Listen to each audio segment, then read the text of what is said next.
Saudara, di tahun 2024, pemerintah berencana menghapus bahan bakar minyak jenis Pertalite. Wacana ini telah dikemukakan Direktur Utama Pertamina pada pertengahan 2023 lalu. Pertamina saat ini mengkaji pencampuran Pertalite dengan etanol 7% dan akan menghasilkan Pertamax Green dengan RON 92.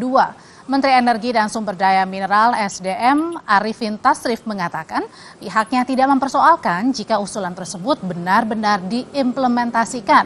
Namun Arifin meminta agar Pertamina mampu memproduksi jenis BBM tanpa menambah beban anggaran.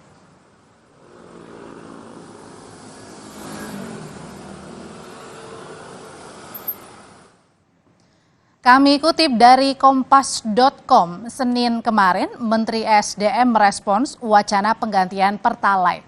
Ya, kalau memang bisa disediakan dengan tidak ada beban tambahan, boleh saja.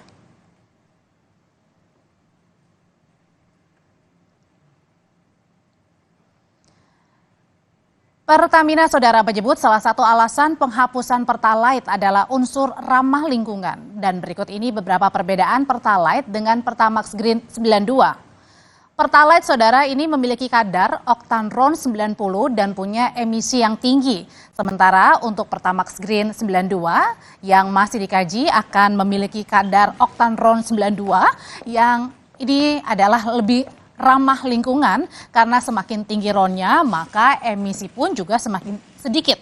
Pertamax Green 92 akan menggunakan campuran etanol 7%.